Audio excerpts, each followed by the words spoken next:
Good afternoon. Sorry for making you hear me swallowing my tea.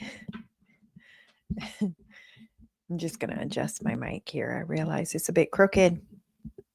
Well, welcome to December 12th episode on Thursday. Well, welcome to your daily dose of salt and light with myself, Nadine Ness. We do have a lot to cover today. Some interesting, really interesting subjects. The drones, the mysterious drones. I'm going to talk about local politics things too, as well as federal. And we're going to go a little bit into American politics as well. Well, we have to, because what we're going to talk about will be Canada-US relationship and just how that's going down the drain thanks to Trudeau. He is really butchering it. But yeah, we're going to get started. Let me know where you're watching from, what platform, where in Canada, or even if you're in the US. I haven't seen comments from viewers in the US. So if you're from the US, let me know which state. If you're from Canada, you can just say the 51st state. No, I'm kidding. I'm kidding. Relax. You don't need to freak out. But yeah, let me know where you're watching from. I'll give you a shout out. I realized I was kind of reviewing one of the shows and I interact with the comments, but you guys don't get to see them. And I don't know how to make it so that it automatically gets shown on the screen unless I go and click into them. So just so you guys know, because I use StreamYard, I see on different platforms comments. But if you're on YouTube, you might only see YouTube comments, or on Twitter, you might only see Twitter comments. I don't know how to make it show except highlighting. So Conrad Johnson from Regina is saying, hi, Tigger. Tigger, I know him. We've met in person many times. Tigger, well, he's saying Conrad. I think this is Tigger. Let me know if it's you. But he's like a political genius in Saskatchewan. Kind of everyone knows him. Francine is watching from Kokong, New Brunswick, which is awesome. Francine, I think you're the mother of one of the girls that I went to high school with, if I'm not mistaken. Maybe I'm mistaken. Maybe that's not you, but I'm pretty sure her mom's name is Francine. But hi, anyways. Anywhere else? We'll get started into the show. If you guys are from another, yeah, it is him, Tigger. So here, I'll just show it again. If you're wanting me to cover stuff in other provinces that are happening, let me know. Right now, I see most of what's happening in Saskatchewan. That's kind of where I live and where I'm connected to. But if there's big things happening in New Brunswick or in Ontario that you guys want me to cover, send it to me. Comment it on the show. Hey, you should talk about this tomorrow. But yeah, Vanessa's mom. Okay. I have so many fond memories of Francine saying, yeah, that's Vanessa's mom. So I went to school with Vanessa. I have fond memories of hanging out at your house. Gosh, that was a long time ago. How old was I? Like 15, 14? I think 15, maybe 16. 25 years ago. Wow. Yeah, I don't think I've seen you since. But yeah, thanks for watching. Yeah, we're going to cover a lot of stuff today. We're going to cover, so I'll start with the local stuff, the Saskatchewan stuff. I don't see everything that gets posted or done, but this is something that I saw Scott Moe announce, and I think it's going to be great. I'll share my screen. Well, wrong one. That was my Facebook profile. Good. There's nothing I need to hide from there. It was actually, I guess, Unified Grassroots, the Facebook page for Unified Grassroots. I run a conservative nonprofit organization in Saskatchewan called Unified Grassroots.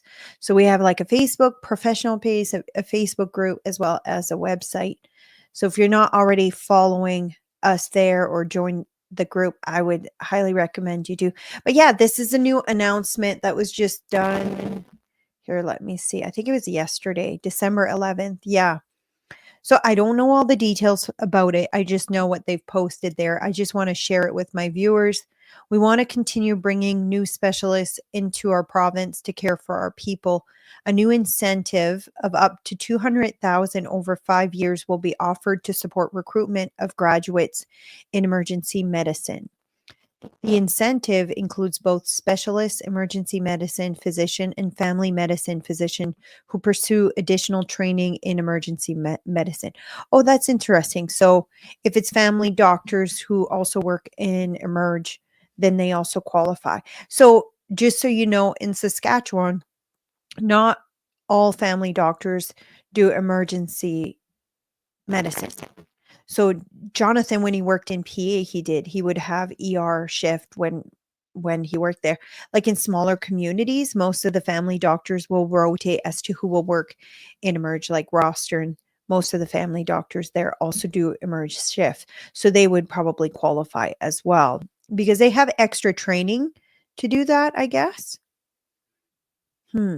It's like an extra little bit, if I'm not mistaken. I'm not 100% sure. Anyways, as we continue to roll out our Health Human Resource Action Plan, we want to continue to expand access to healthcare for all of our residents, and we are committed to delivering that. So I'm curious though, which I don't know. Maybe I'll see if one of them are willing to come on my show and talk about this new announcement. I'll reach out to the team and see if they want to come and just talk about it. I don't know if the 200,000 is for each doctors. What would that mean? If it's for 5 years. I'm going to do a quick math here. I should know it off the top of my head, but I'm in the middle of a show, so my brain can't talk. So that's 40,000 a year, probably like a bonus that they would get if they come here and stay here. Maybe. I don't know. They should put like a link to resources when they announce. See, like I've been critical of the SAS party in the past with they really don't do super well when it comes to communication with the general public. I don't think they realize that a lot of people don't watch the news anymore. So this is the kind of stuff that they see. But when you don't put a link to more details, then you're missing out on actually educating and informing the public on to as to what is happening. But yeah, we'll see. I'm gonna see if I can reach out to the ministry and see if they have someone who's willing to come on the show and explain it a little bit more. But yeah, that's happening locally. Let's see what the next topic is. I hope I got everything in order. We're going to talk federal politics. There's a few things that has been coming to light a lot. There's a lot of what's it called? Not committees, but maybe yeah, committees. Like there's some that I shake my head. They have like a committee that was doing testimonies and stuff, and they brought Rachel. Is it Rachel? I can't remember her last name. And Faye Johnstone as when to talk about misinformation and online stuff. Anyways, Faye is like one of the most radical activists we have in Canada and is behind a lot of really gross, shady stuff when it comes to children and children's education. Faye was behind revamping the education system to the sexual education system specifically to become a pleasure-based sexual education instead of a normal in facts and biological sexual education course. Faye wanted to make it so basically so that kids would get the message, if it feels good, it is good. That's the whole premise behind the sexual education, which we know that's not actually true. Your body can physically react to something and it can physically create pleasure, but it's not good for you and it's not something you want. But anyways, Faye was behind all of that happening. Thankfully, the organization who was fronting that actually went bankrupt this year. So thankfully, that's not coming into Canada, even though these activists were trying to push that. If you haven't watched my expose on this, it's on my YouTube channel. If you're watching from YouTube, it's also on Twitter in my highlights. Or if you're on Facebook, I don't think I posted it to my Facebook profile. But if you look on YouTube, just search my name, Nadine G. Ness, and it should come up. It's a video that has like 20,000 views. It's called Planned Parenthood Gets Exposed or something like that. Anyways, I do a big deep dive into third-party organizations that are trying to infiltrate the sexual education, or was trying until they got booted out. Thankfully, I did an expose from my own perspective as a former police officer who's trained to profile child sex offenders, so pedophiles and other types of sex offenders. And I did a big expose, brought in my training and my expertise on pedophiles and their activism and stuff. And I did a big expose, and there was a lot of really, really shocking, bad stuff behind some of these organizations and how they're all kind of interlinked. But yeah, Faye was right in the middle of it. Tried to distance themselves from it, but it didn't quite work. So there's these committees that are doing things, I guess, investigations, doing interviews and stuff. One of them has been talking about the safety. I think Rachel, she's the minister, the shadow minister for public safety. So she's a conservative member. If you don't follow her already, I highly recommend you do. She gives a lot of really good information. She's one of those women that I feel is extremely qualified for this position. Her communications are phenomenal. Her communication skills are phenomenal.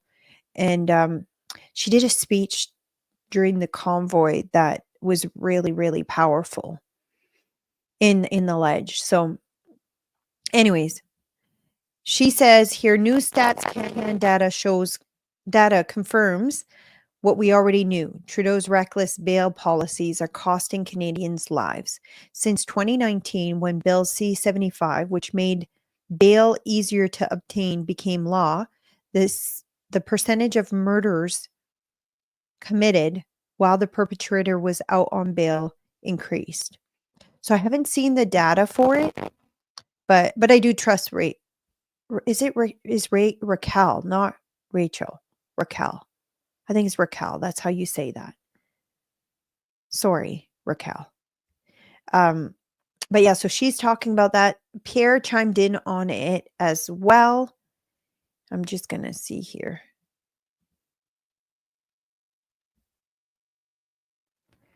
In the 9 years since Justin Trudeau took office, violent gun crime has gone up every single year, increasing by a staggering 116%. While he was busy targeting lawful hunters and sport shooters, violent criminal out on Liberal NDP catch and release bail killed 256 people in 1 year. A common sense conservative government will bring jail, not bail, for repeat violent criminals, and go after gangsters, not hunters, to stop the crime. When that was another thing that Harper had done when he was in power. Harper was really, really tough on crime, and he had brought in harsher punishment and less bail. But then when Trudeau came in, he just kind of reversed all of that. So, and it's made our streets less safe. I'm not a police officer anymore, so I don't see the direct aspect of this. I left the force, what was it, 3-4 years ago? What year did I leave? 2018? Was it 2018? 2019. Just before COVID started. So yeah, I haven't seen it, but like I have a lot of friends who are still police officers, and this whole bail thing being approved. We already saw it before. Like when I was a police officer, that was a huge problem. We would do all the work to get like a violent offender in jail, and then they would just be released on conditions that they didn't follow. So when I worked up north though, one of the things that we did and I've talked about it on this show that was super effective, is anyone who's out on bail, like on curfews and stuff or on no alcohol condition, we would constantly do curfew checks. Like every single night, we would go check. I think we had a list of like 50 to 60 that we would check every single night. And the crime rate went from here all the way to like almost none compared to before. And that's because people who are out on bail are more likely to commit crimes than people who've never committed crime before. The I don't know if the stat is exactly accurate, but it's something like 5% of the population commits 95% of the crime. So you want to lower the crime rate, stop letting out criminals and people who are violent out on bail. I think that's a common sense approach, but I don't know. I don't know if I do know. I don't think this current government that's in power has much common sense. So next, speaking of no common sense, Trudeau is not learning from his mistakes. He's making the relationship between Canada and the US worse by egging on Trump. I'm just trying to see here up top if I have this video. I'm going to play it. But I just realized I didn't move it to the screen where I can share it with you guys. I'll do that right now.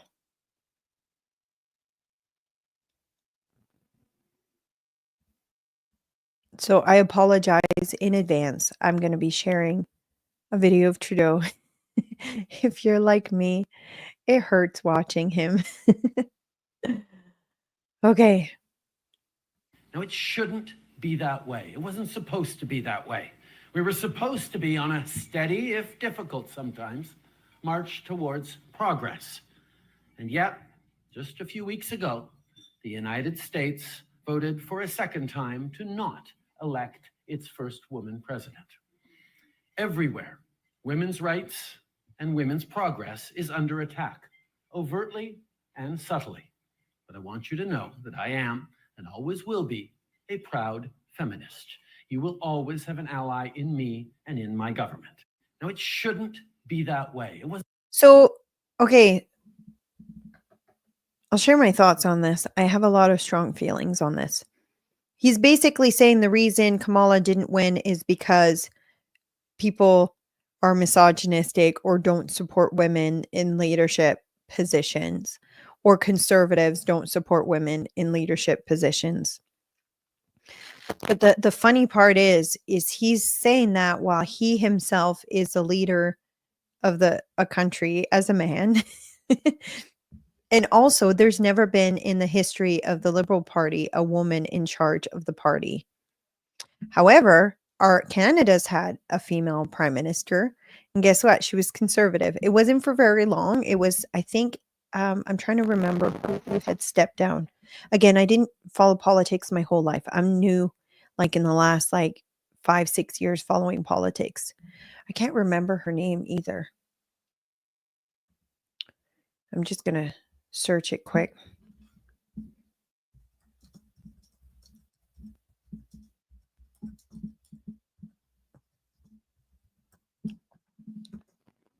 Kim Campbell was her name. So it was when a prime minister had stepped down. I'm just looking to see if this quick search says when Brian Mulroney stepped down. My husband doesn't have a high opinion of her. Thanks, TK in Canada, said Kim Campbell. I don't know if the when someone comments, if it shows it right away or if there's a lag. But yeah, when Brian Mulroney resigned, Kim Campbell became the Prime Minister of Canada, but it was only for, I think it was like 4 months. Anyways, my husband was not a fan of hers, but I don't know why. He didn't elaborate. We just were talking about this yesterday when we were kind of discussing this video. But I want to share something that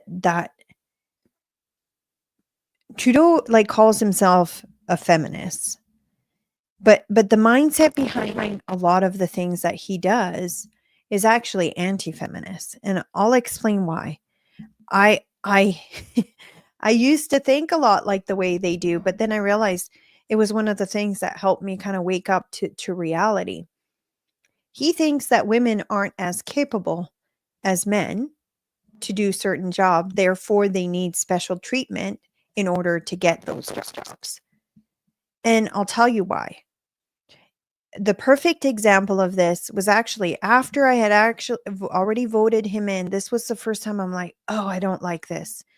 And I'll explain why. When he first got elected, when he was tasked to form his cabinet, like all the ministers and stuff, he had done 50% women, 50% men. However, in his party, it's not 50% women. It's a lot lower percentage of women that are liberal MPs, which means he basically just gave them a position because they were a woman, not because they were the most qualified, the most educated, the most prepared to run the country. It's because he wanted it to be 50-50, even though that wasn't the representation of gender in his party. I don't know about you, but as a woman who's done very male dominated jobs and position, I don't want to be hired for a job because I'm a woman. I want to be hired because I'm the right person, right fit for that job. And if you hire someone just because they're a woman, they're not necessarily the right fit for that job, you're setting up not just that woman for failure, but the whole organization for failure.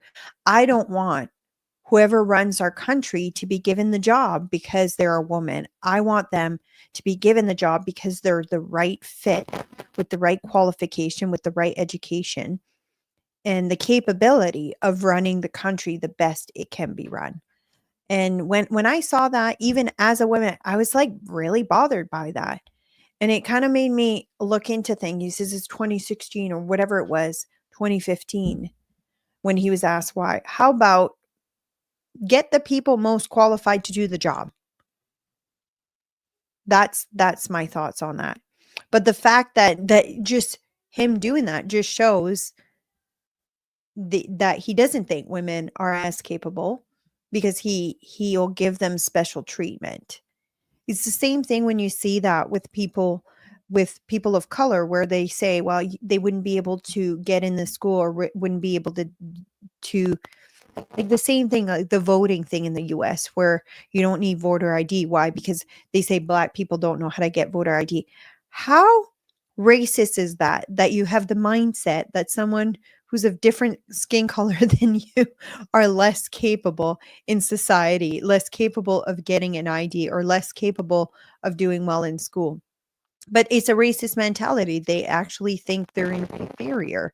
And that's how I see this. Like when you dig down and take out all the layers, that's what's underneath. Anyways, this video he did in saying that the whole reason that Kamala didn't get elected is because they don't want a woman to lead. How many of the strongest like politicians are women in the US and for the conservative side? A whole lot. Anyways, I just find it interesting. But there's other things he said during that speech too. He basically insulted Americans saying that the reason Trump won is because they're uneducated and uninformed, and we shouldn't be doing the same mistakes they are doing in the US. He's like egging on Trump. We'll see. We'll see what come out of it. I don't think Trump is unaware of the things that he's saying. I don't think he's oblivious to it. I'm pretty sure somebody is showing him. And I honestly believe this is going to have a huge negative effect on Canada and our relationship with the I'm laughing, sorry, because I saw what the next thing is. And our relationship with the Americans, US and the border and the tariffs and all of that. I think Trudeau is putting wood on the fire, and it's not him that's going to get affected. It's us, regular everyday Canadians. But the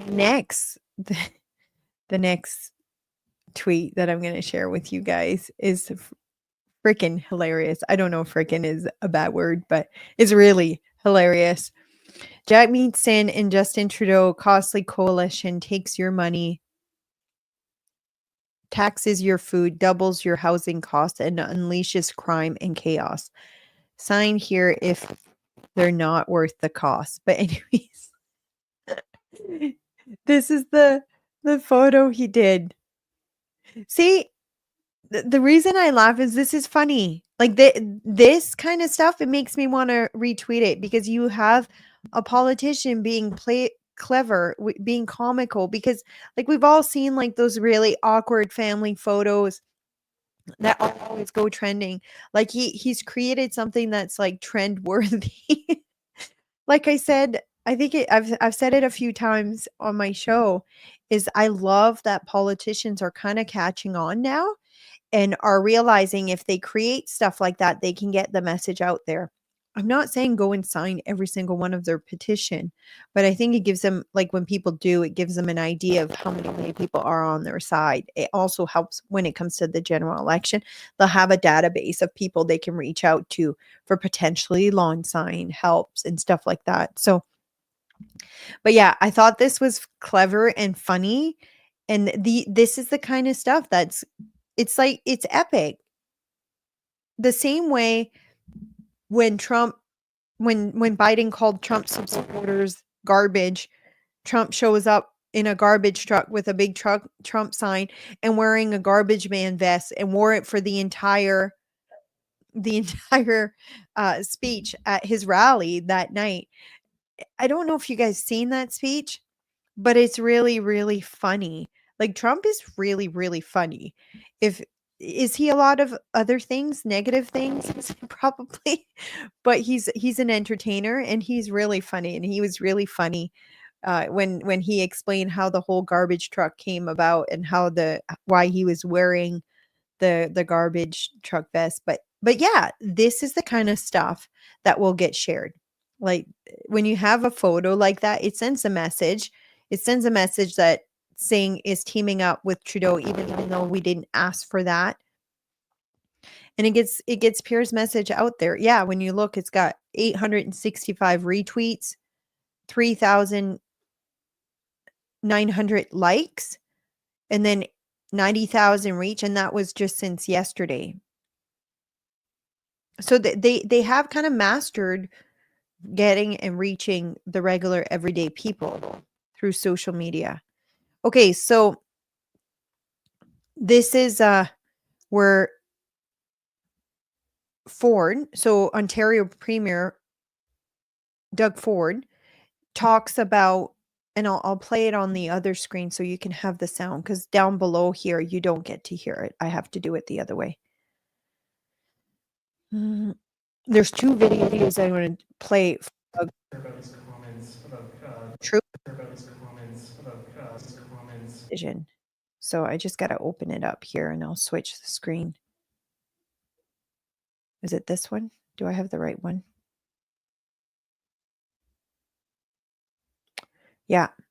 This one, he basically talks about how Trudeau needs to stop screwing up and making our relationship with the Americans worse.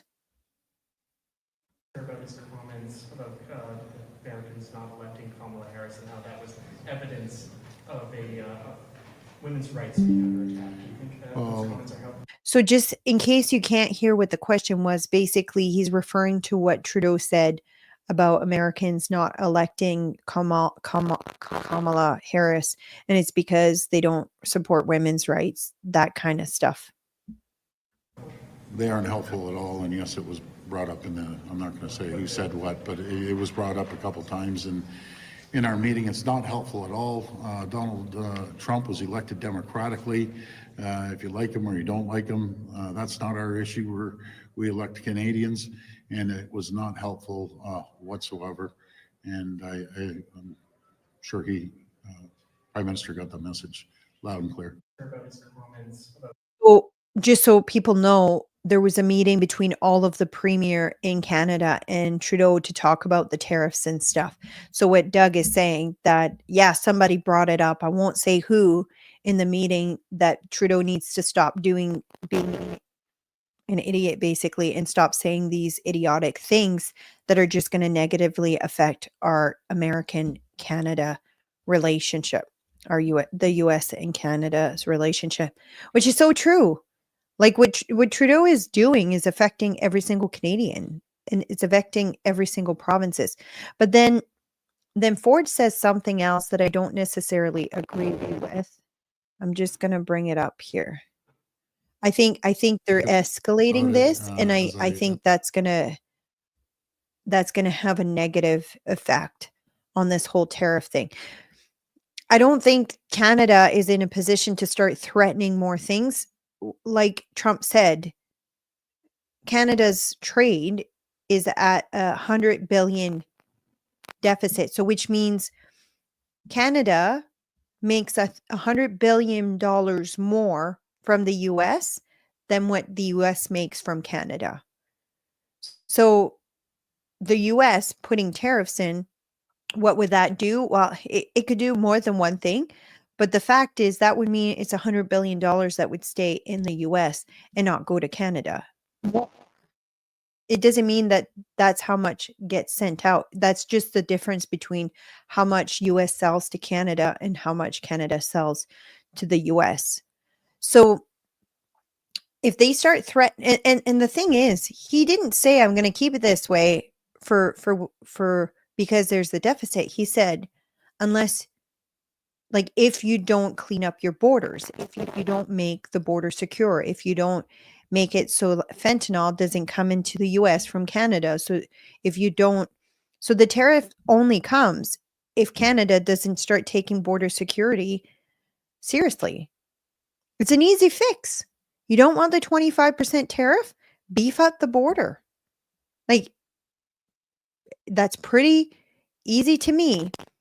But now Canada, instead of just beefing up the border, now you have premiers threatening that they're going to cut off energy supplies, some of the energy supplies. And this is the video here. About it, as I mentioned to the Prime Minister, the rest of the premiers, we need to be ready. We need to be ready to fight. This fight is coming 100% on January the 20th or January 21st. We don't know what extent this fight's going to go to, but we need to line up everything that we're going to tariff and make sure that the tariff, the money that's coming from these tariffs, don't go into a federal bank account sitting there somewhere. It needs to be immediately distributed right across the province equally, and we'll be able to support the companies, the factories, the workers for any issues that they're facing at the time. So it's a good start. Did he give you any details of what where those retaliatory tariffs would be aimed on American goods?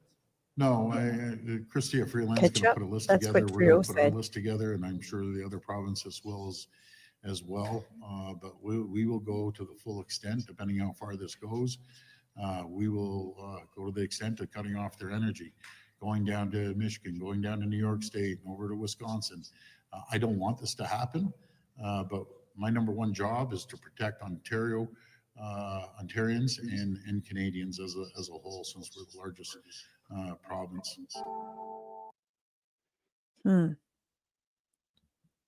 So that video, I'm just going to go back and see. Eric Doherty was the one who posted that video, but the tweet itself that I had was, I'm going to go back to the other screen here. I like to give credit. So Derek Evans wrote, breaking Ontario Premier Doug Ford threatens to cut off fuel to the United States if Trump tariffs Canada. We need to be ready to fight on January 20th. Even that kind of language to me is so insane. The US is not our enemy. We don't need to fight them. We need to build relationship with them. But yeah, this video was made by Eric Doherty. Is that how you say? I'm going to see what he says. Ontario Premier Doug Ford threatens to cut off fuel to the United States if Trump tariffs Canada. We need to be ready to fight on January 20th. We will go to the extent of cutting off their energy, going down to Michigan, going down to New York State, and over to Wisconsin. I don't want this to happen, but my number one job is to protect Ontario. Sorry. I got hiccups. Ontarians, Canadian as a whole, since we're the largest province. Let's see what happens as we move forward, but we'll use every tool in our toolbox, including cutting them off energy that we're sending down there. It's interesting. I saw a map yesterday. I don't have it on the screen as to what kind of energy gets sent to the US and from where. So basically on the map was like Saskatchewan was sending down to a big portion of the US too, or Sask Energy was one on there. BC had one, and then Ontario had one that they were sending down. And then Quebec was its own bubble. Quebec wasn't sending any. So they were just supplying for themselves on the map. But I don't have that map. If somebody has seen it and you've like bookmarked it or you have it, put it in the comments so I can share it.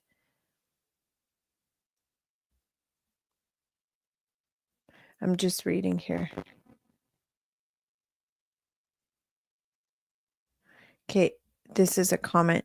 What about him firing the Minister of Justice for not stepping in to the Quebec SNC?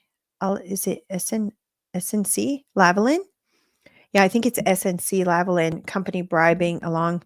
Okay, so that's probably when I was talking about him not actually being a feminist. Yeah. What's her name? Oh, I'm having a brain fart again. I can picture her. The governor, not the governor general, but I'm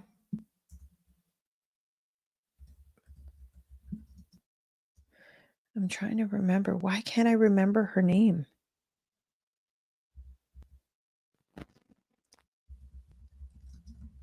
Let's search SNC Lavalin scandal.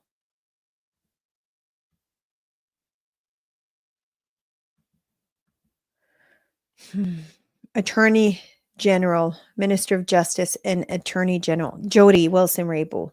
Why couldn't I remember her name? Yeah. He's had several issues with women. If they don't follow his line to a T, he gets rid of them or he harasses them. And yeah, her case was a perfect case of that. I really respected her for taking the stance that she took at that time. She knew what it was going to mean politically, that it was going to be basically political suicide.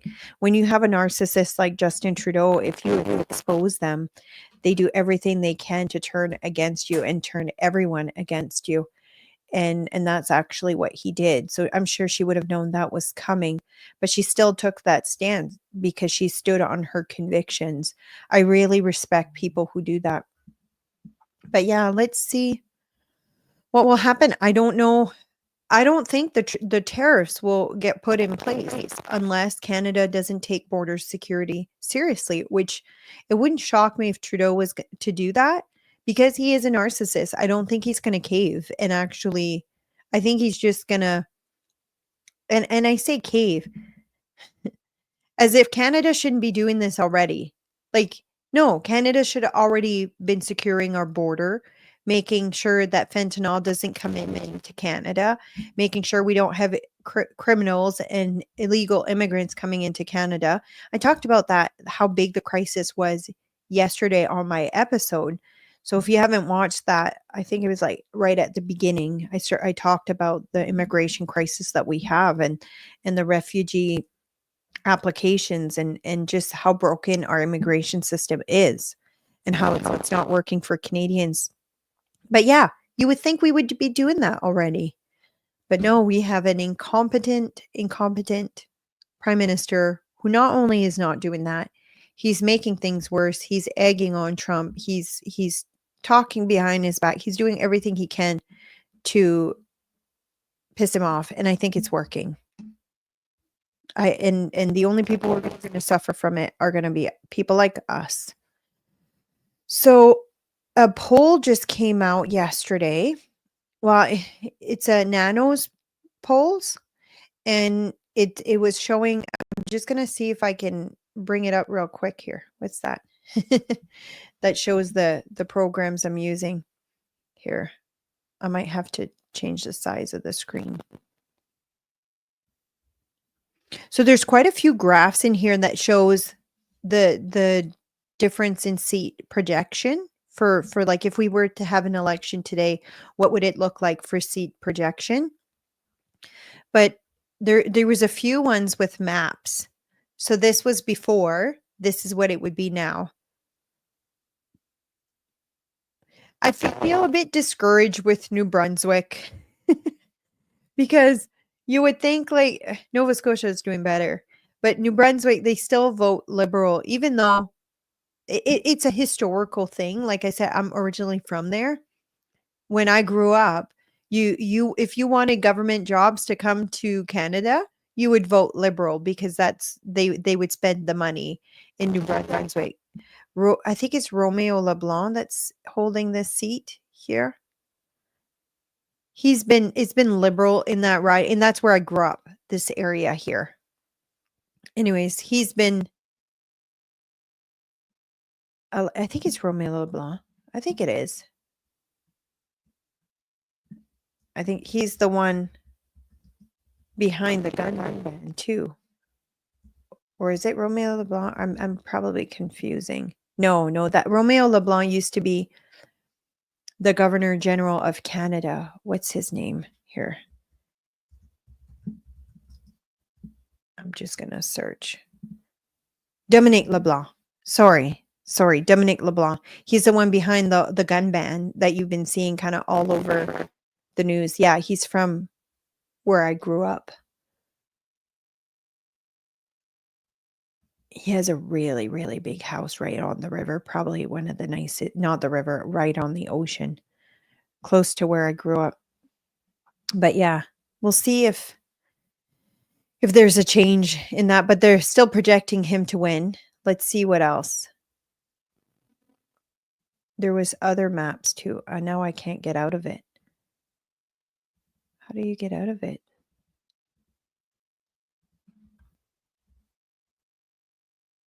Oh, here you go.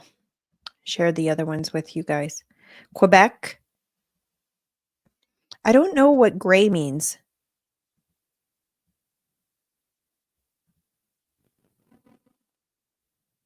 Does that mean it's undecided or unsure?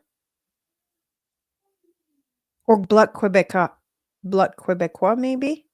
But there was gray in the other one too. Black, actually. Oh, maybe that's like other parties like Green Party. But anyways, this is Quebec. There's not a lot of red there. A lot less than before. Ontario is huge, the difference. Still a little bit of red. I'm shocked that there's even a little bit. Let's see what the rest. What is that one? What doesn't say?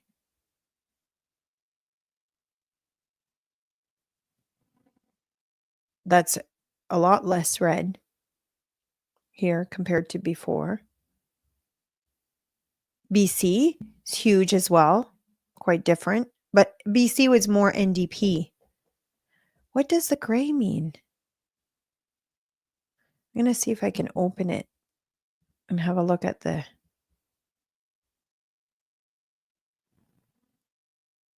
It doesn't show it.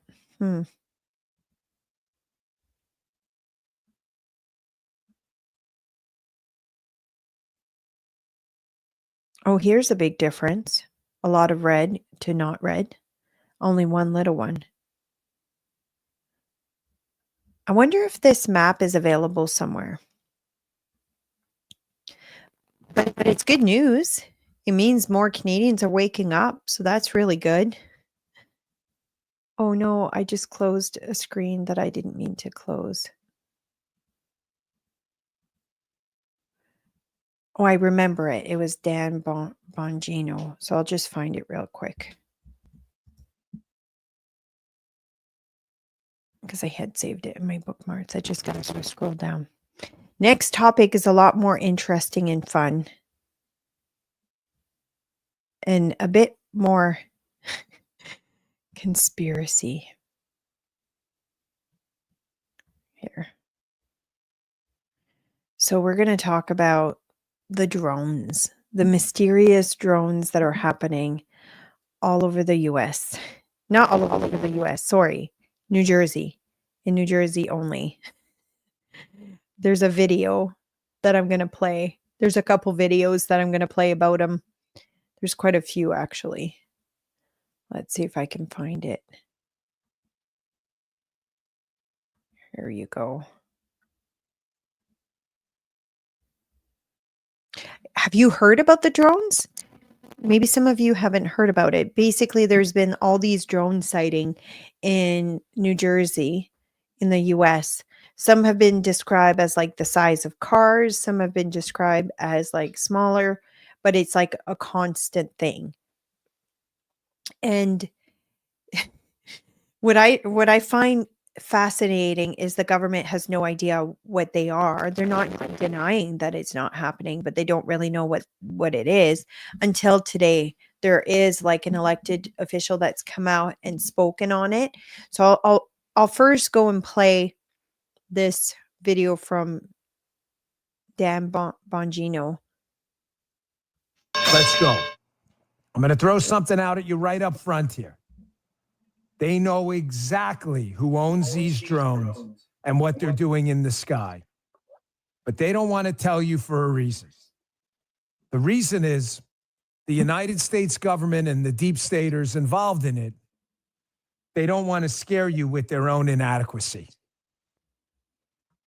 Folks, I'm telling you right now, they know who these drones belong to. We are at real risk here. Our airspace is not secure. They don't know what to do with these drones.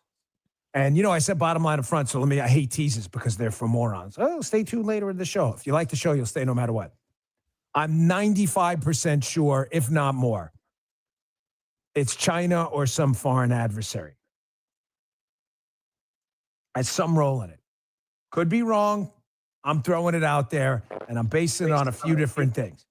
Let's dig in. Receipts matter, okay? Congressman Jeff Van Drew will be on my radio show later. He represents an area in New Jersey where they've had this issue, right? He was a former Democrat, now Republican. He'll be on the radio show later today if you want to tune in. Just so you guys know the background for Dan, he used to be a U.S. Secret Service. So this kind of would have been like stuff.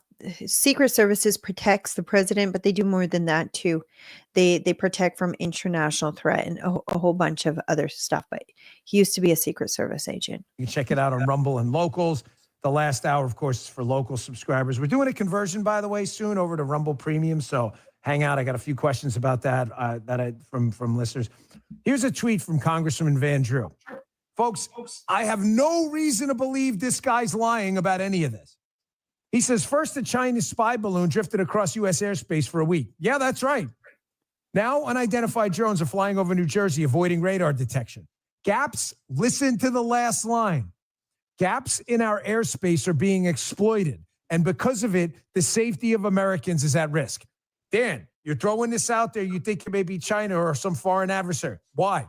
Because I'm listening to people who are in the know in the area who are probably being told things but can't say it. Gaps in our airspace are being exploited. And because of it, the safety of Americans is at risk. This is the congressman in that area. So I'm not going to play the whole video because it's like almost 5 minutes. If you want to watch it, it's on Dan's Twitter account here.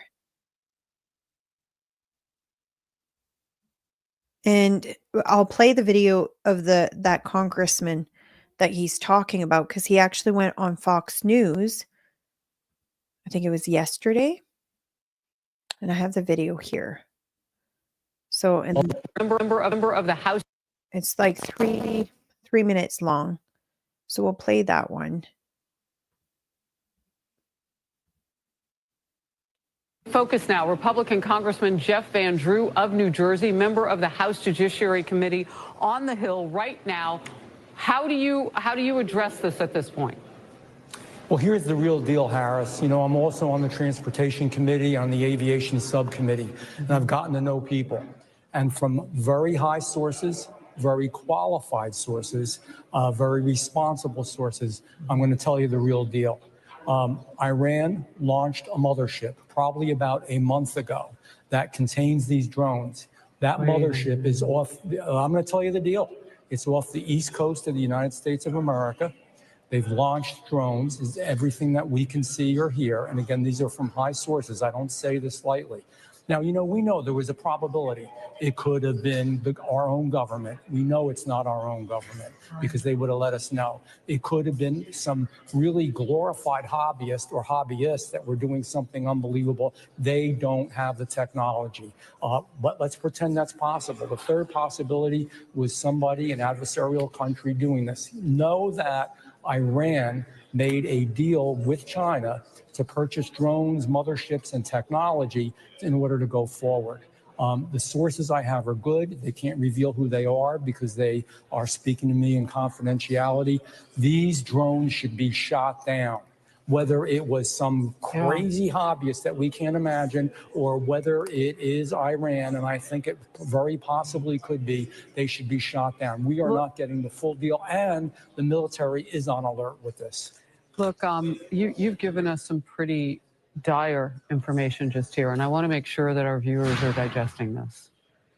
Iran has the capability to pull up along our eastern seaboard and launch drones the size of an SUV into the skies of several states, particularly New Jersey, where we know the incoming president has a large home, also in the same county or nearby where some of these drones in New Jersey have been seen.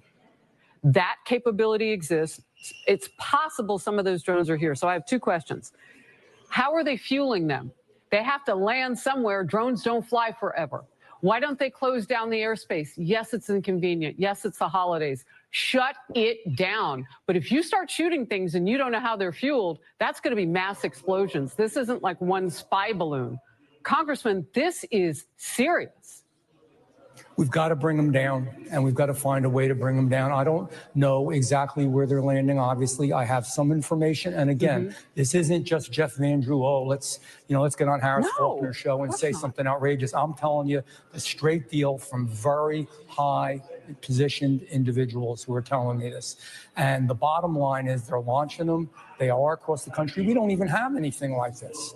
No. Our government, and also certainly our hobbyists don't. So think about it. It's not only do I have the information, but it's also common sense. We've got to get them down. We've got to determine how they function, what they do, make sure that we can get them, and you're right, in a safe way.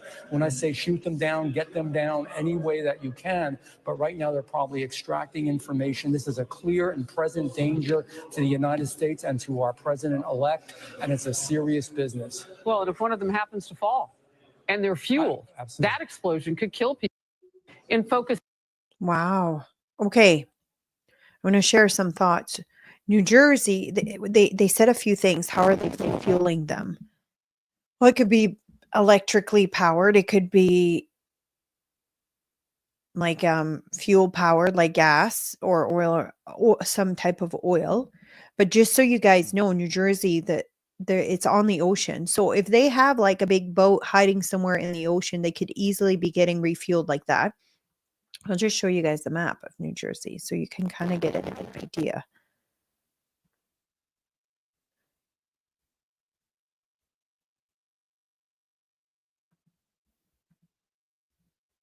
So this is here. New Jersey's all here. So all along the coastline.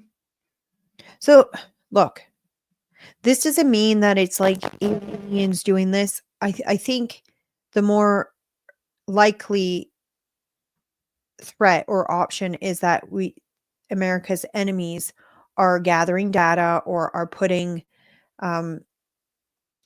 just researching, or even it could have even more nefarious things than that. They could be dropping things. How do we know they're not dropping something? Like, let's say the viruses that just went missing from, what was it, Australia?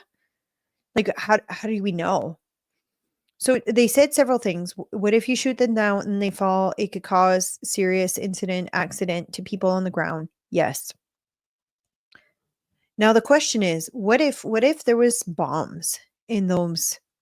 Like, if it can be the size of an SUV, they could literally have bombs and bring the drones to wherever they want to bomb. Like, the fact that this has not already been dealt with just shows how insanely ridiculous and how insanely incompetent the current administration is in the US right now. Now, this was the response of the Pentagon. I don't know who this is. Sabrina Singh, Deputy Defense Press Secretary, made a statement on it, and I'm going to share that with you guys. I just need to switch the screen to open.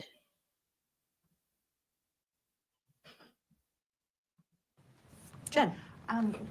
Sabrina, can you tell me what the Pentagon is doing to address this issue of drone sightings over New Jersey? It's near sensitive installations. The FBI is involved. What is the Pentagon doing? Sure. So at this time, aware of those drone sightings that have been reported, at this time, we have no evidence that these activities are coming from a foreign entity or the work of an adversary. We're going to continue to monitor what is happening, but at no point were our installations threatened when this activity was occurring.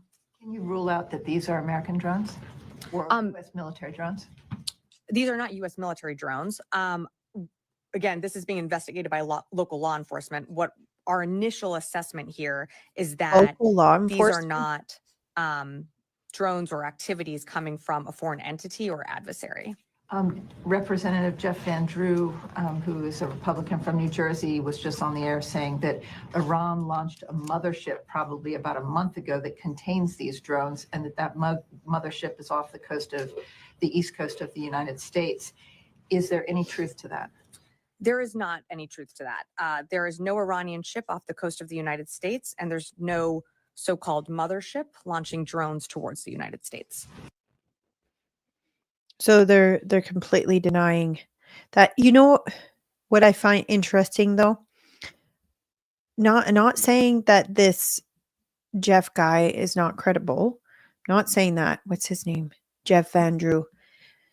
But in the story, he kind of explained he thinks it's like a Iranian like mothership with drones. But then later on in the interview, he says they haven't confirmed that this might be just someone with like an insane obsessions with drone. Like if that was confirmed to him, he wouldn't go back. So I'm just sharing this as someone who's like a trained profiler at kind of evaluating if something's credible or not. Either you have that concrete information and you know it's accurate and true, or it's not. And the fact that he's throwing other things later on as a potential reason for it just to me, it's like, okay, that brings down the credibility level a little bit lower.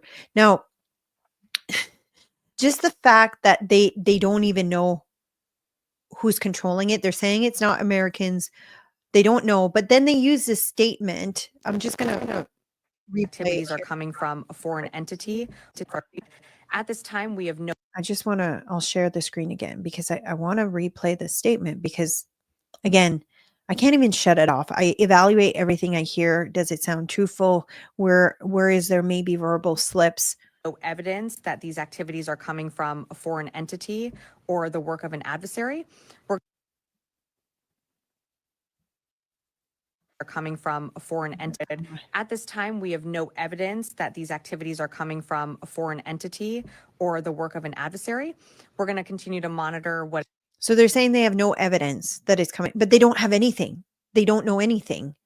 So they're saying there's no mothership. You don't know that because you haven't figured out where it's coming from. You can't say there's no mothership, no threat.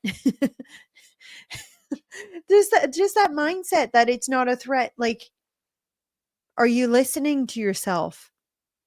And just so you guys know, drones are being used. It's a new tool of war. I don't know if you've seen any videos in like the Ukraine Russia war, but there are drones being used with explosive devices that they just bring the drone next to the person and explode it and it kills that person. Like they're already being used for that right now. This idea that they're not even putting all the resources to figuring out this threat to me. And then she says local law enforcement. Do you think local law enforcement is equipped to deal with that? No. This should be a national security priority. And it's always like, oh, they're shrugging it off unless they know who it is and they're letting it happen. I'm gonna put my tinfoil hat on today. They know who it is and they're letting it happen. No, I'm joking. I'm not saying they know who it is that they're letting it happen, but I have questions. No, it's so true. And someone said that boat has to be fueled somewhere too. Yes, but not if it's a nuclear run boat, not if they're using power generated from nuclear to run that. We all know that there's boats being run nuclear all over the world.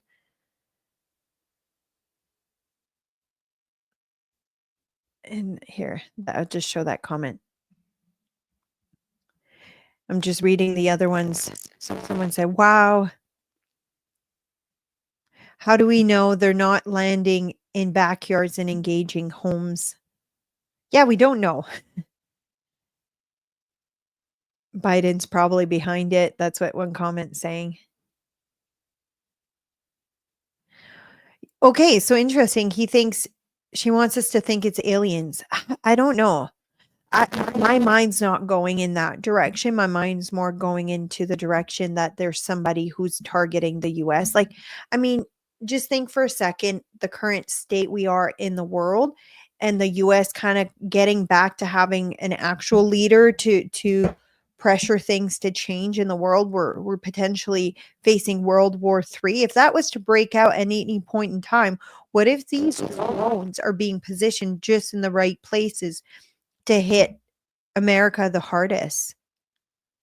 Like, it's not, I think that's more plausible than aliens flying around with drones. That's just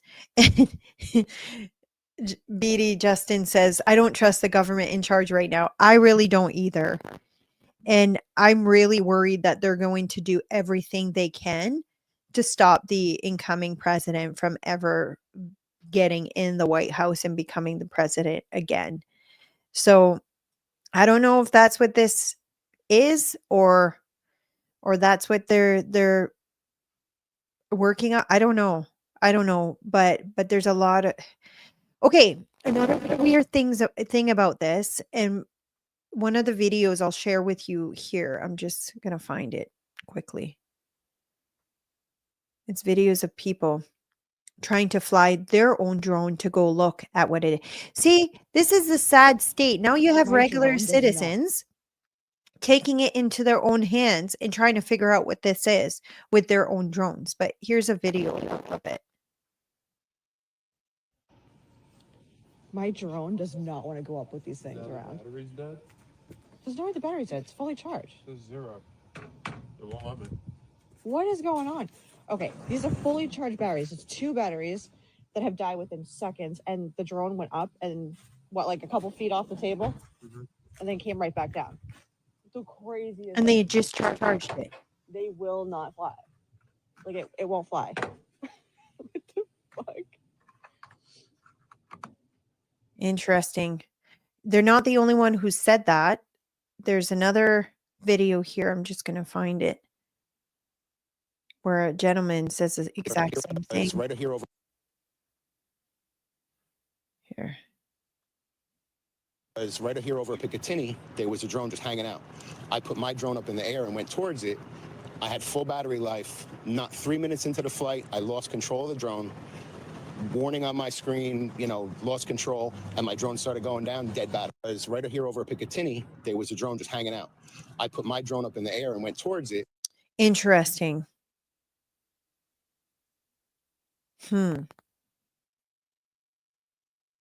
So I searched, like while we were listening to the first video, I searched, hey, anything that could cause a battery to drain, like radio waves or something. And this is some of the stuff that ChatGPT came up with. External electromagnetic interference, so strong radio waves or electromagnetic signals could indirectly drain a battery if they induce current in a device, especially one with poorly shielded circuits. Devices in areas with high RF signals near a radio tower may experience increased energy usage. Have you guys ever drove, like, I don't know if you guys have like electronic things. If you have a newer vehicle, most of them have sensors. My Mazda, when we used to drive in a certain location near my father-in-law's farm, like near New Brigden, we would drive by this. If you don't know where that is, it's near Oyen, Alberta. Anyways, when you're going to New Brigden, you drive by these towers. My electronic sensors would always like crash. It would say, and you couldn't use like cruise control. But Jonathan would say, "Oh, it's because of the towers and stuff." But it wasn't even near the towers that it would happen. But interesting. Inductive coupling is another thing that it says radio waves themselves don't directly drain a battery, but if a circuit is designed to harvest energy from RF signals, the device could deplete battery faster. Electromagnetic pulses. I don't think that's exactly what's happening because the drones were still working. They just were coming down really quickly. So it didn't, like an electromagnetic pulse, an EMP, usually it jams and breaks all electronic things. But that would be super easy to program though. If something like that can drain batteries, that'd be super easy to program kind of around that. But then how would it work? Unless, hear me out.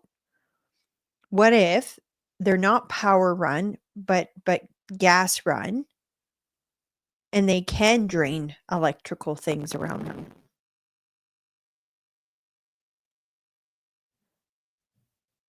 Yeah, another environmental condition, high electromagnetic activity might lead to electronics component heating up, increasing resistance and energy consumption. Maybe it is aliens.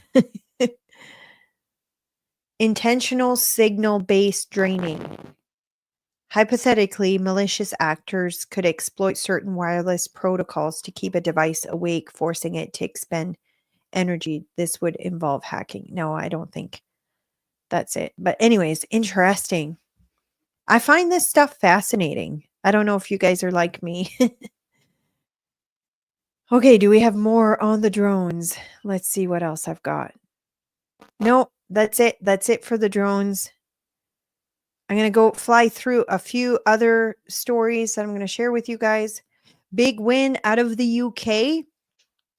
UK Parliament is making permanent its temporary ban on prescriptions of puberty blockers for pediatric gender dysphoria. So they had done a temporary ban when all the evidence was showing is actually having like huge negative effects, outweighing the positive effects. Now they're saying that they're planning on permanently banning it. In Alberta, that's been done already for anyone who's under 16. Saskatchewan hasn't yet. I don't know why Scott Moe hasn't moved on that, but I'm hoping that'll come in the future. Probably waiting to see a little bit what happens with the court cases and stuff in Alberta, but that's a huge win-win.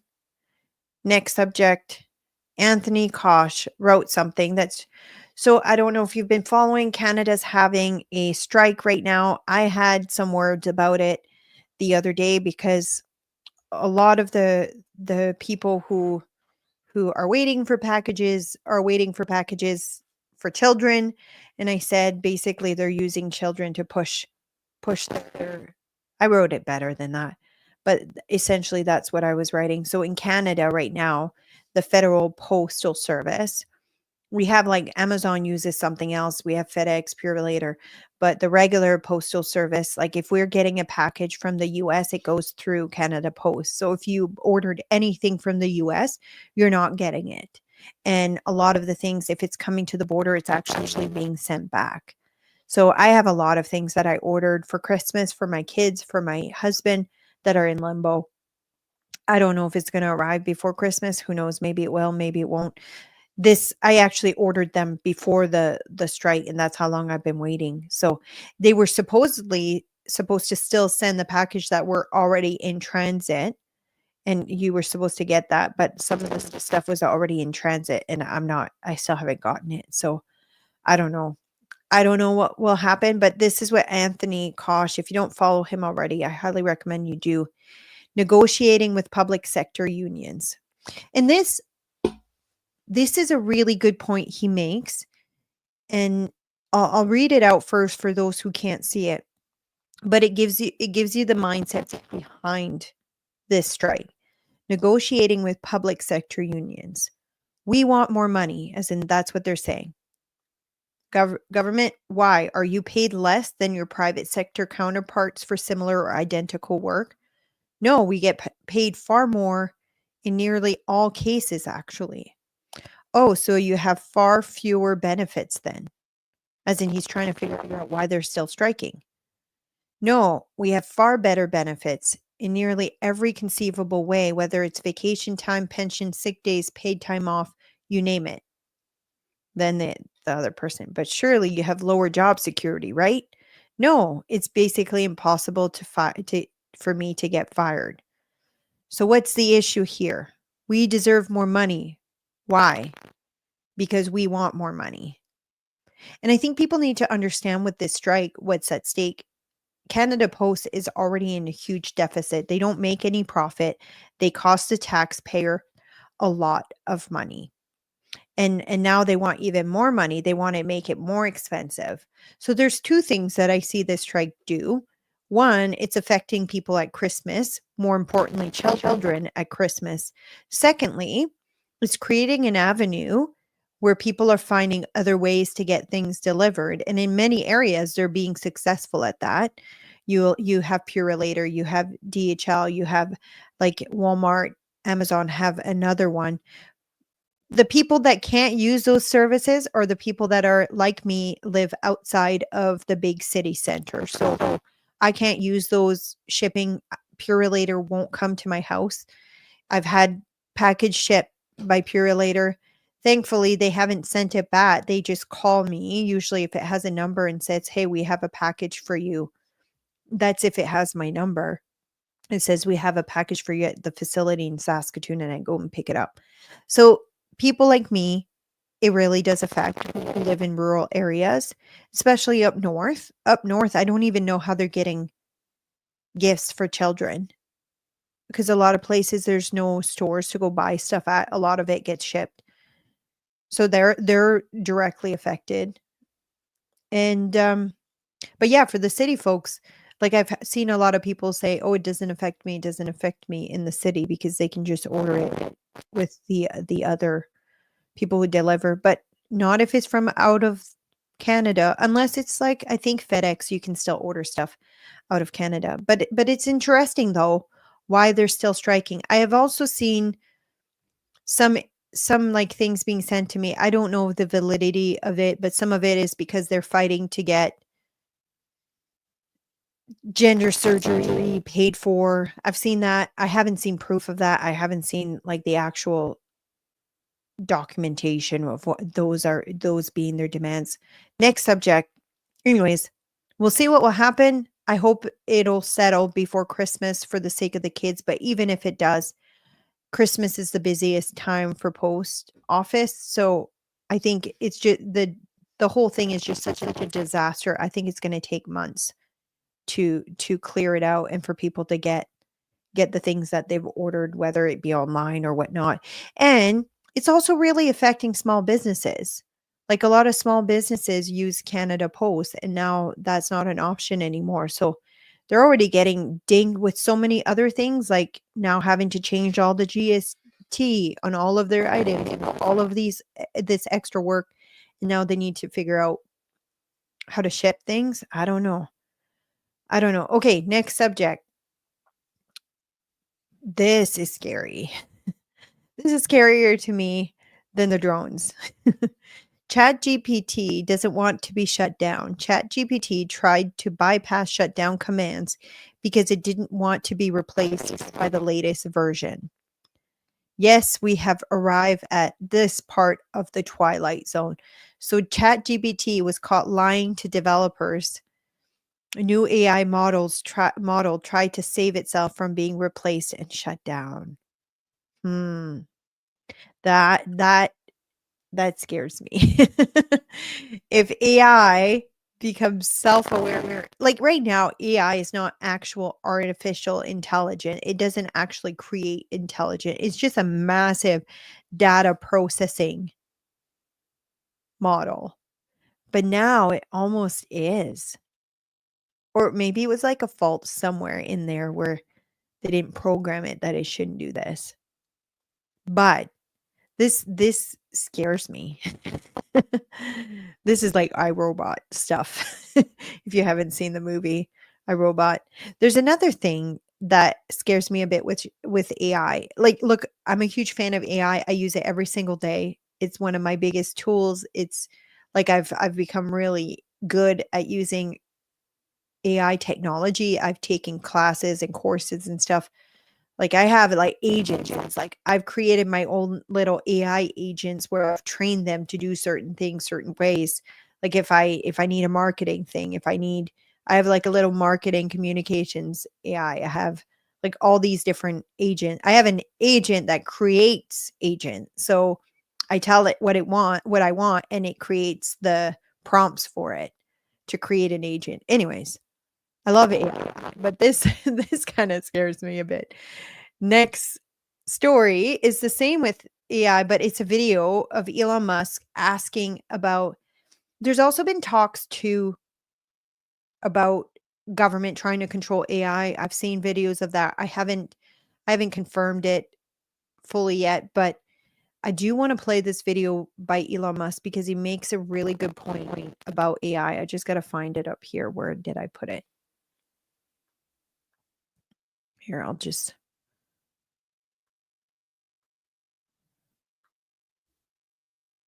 the main screen. Give me 2 seconds to bring it up. Get it ready to play for you guys.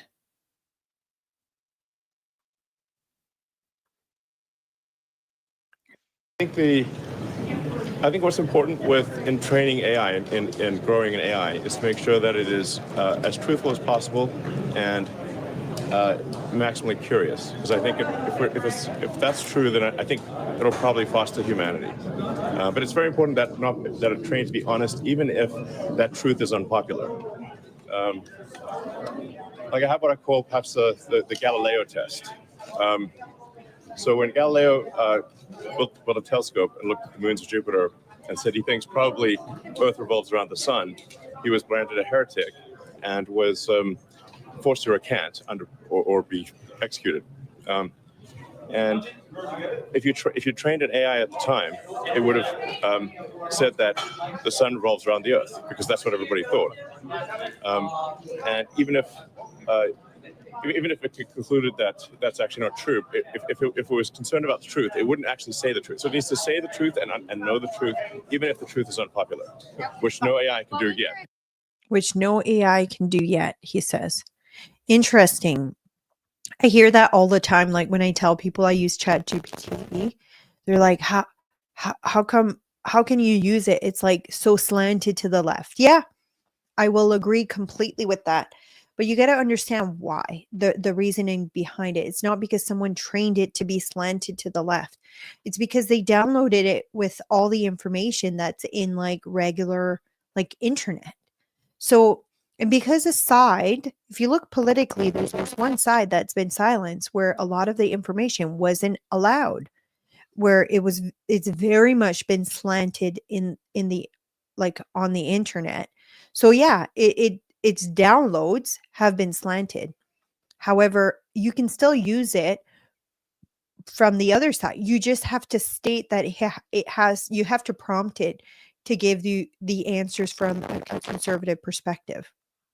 So when I use it, any agent that I create, I train it to do it from a conservative perspective or even a middle right perspective, because then that kind of balances it out a bit. But I also, like, I've trained it for extra things. Like, I have said, never give me any advice that goes against biblical principles. So or any information that goes against the word of God and based on the Bible. So like you can train it to do different things as well. So yeah, it's really interesting. It's actually a huge tool, especially like in the faith. And I know some people are like, don't trust it. It could like give you wrong information. I also, it says trust but verify. That's how I call it. So when it gives me something, I know I had a situation where I was dealing with a particular situation. I didn't know how to properly deal with it from a biblical perspective. I wanted to make sure it was honoring for God on how I dealt with that situation. I actually just explained it to ChatGPT and I said, "Can you give me biblical advice and give me the scripture that backs up the advice that you give?" And it gave me like 7 to 8 scripture on a situation that was very similar to that in the Bible and how I should kind of proceed with it. And it was super good. Anyways, I also use like the voice option too. Like if I'm driving somewhere and I'm like, sometimes my brain goes a million miles an hour, so I want to kind of get my thoughts out so that I can kind of go over it later on. So I'll have like I always almost always do it. I always have like that voice option. So you don't type anything, you don't do anything. Just before you drive, you can click it.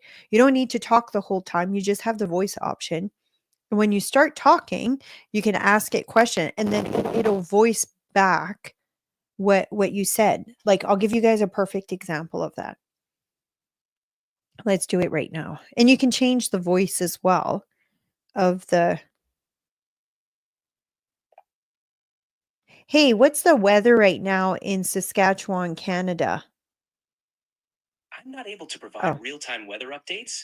You might want to check a reliable weather website or app for the current conditions in Saskatchewan. Is there anything else I can help with? I forgot. It can't do live internet searches. The last update I think was it was in October 2023. Have you had a recent update since October 2023? You're correct. My knowledge was last updated in October 2023, so I don't have any new information beyond that. If you need something else, feel free to ask. Okay, I want to do a schedule for my show tomorrow. I want to talk about like the trending things that are trending in Canada and the US. I'm doing it from a conservative Christian perspective, and I want to bring my faith into this quite a bit. But what is currently would be a good topic of discussion? For a conservative Christian perspective, topics like family values, religious freedom, and community support are always relevant. You might also consider discussing current cultural trends or social issues and how they align or contrast with biblical teachings. That might resonate well with your audience. So I'm not saying I'm doing this right now. Like I'm just trying to find example. But if I'm driving and I'm thinking about something that I'm working on, that's a project, and I have all these thoughts, I'll actually go and have this conversation with this AI technology. And then at the end, I'll say, okay, can you do a report of that conversation and list all the ideas that we discussed in this? So even like I'm trying to think some of the conversations that I've had with it, just like while out and about driving. Hmm. I do use it a lot. So another interesting thing. So Grok does current live events. So I might be confusing it too because I was using Grok, but Grok doesn't do the voice that much. But I'm gonna go back. I wanna really see what it was.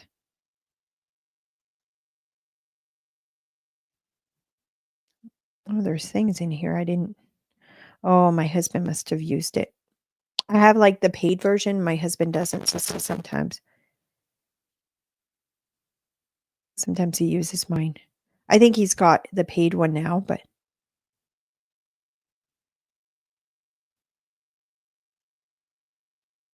wow, there's a lot of searches here. Like especially tech stuff.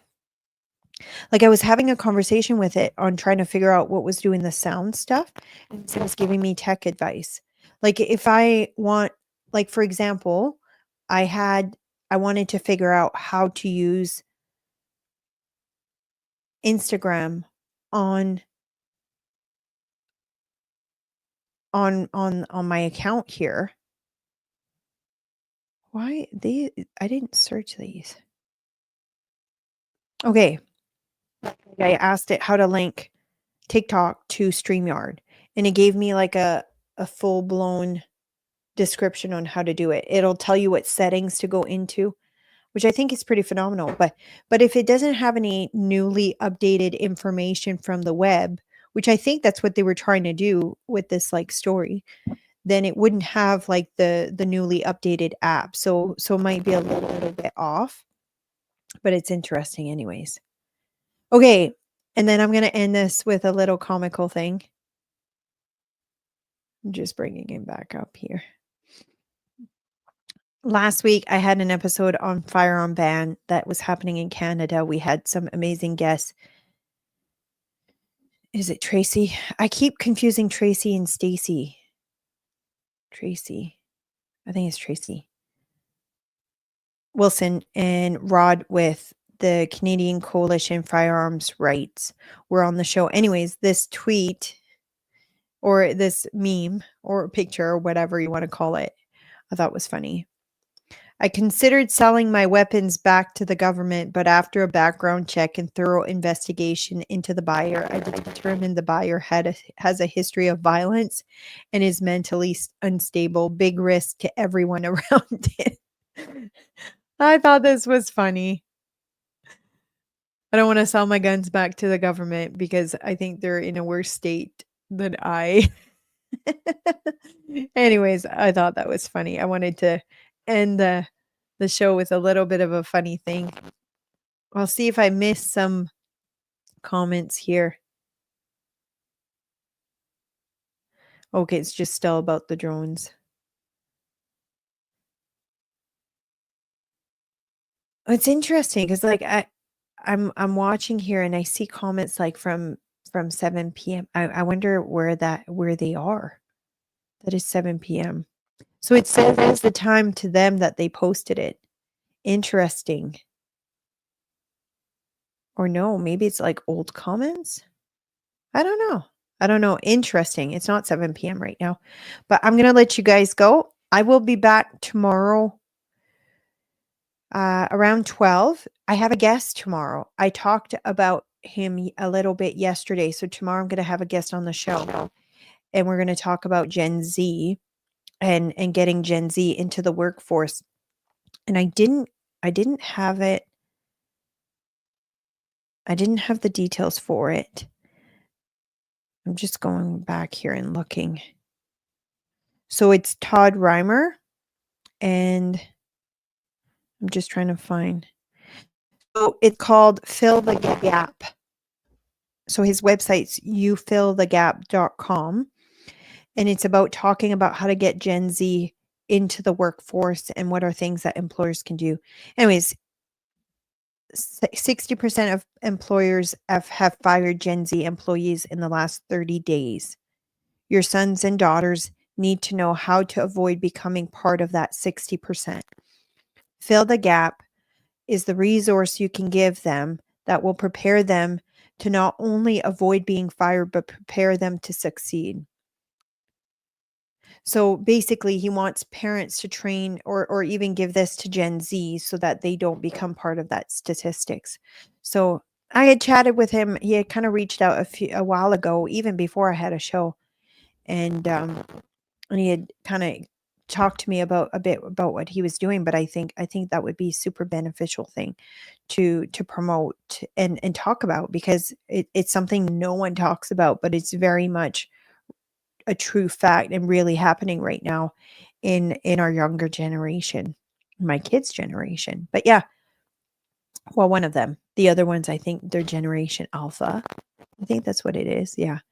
Anyways, I will let you guys go and I'll be back tomorrow with that guest. And if you don't follow me already, I'm on all platform Nadine G Ness, and you on YouTube, on Facebook, on Twitter, Rumble. It's all Nadine G Ness. I'm on Instagram and TikTok too, Nadine G Ness, but I don't have that live streaming yet. I haven't figured it out yet. It's not as easy as I thought it was going to be. But yeah, have a good afternoon, guys. See ya.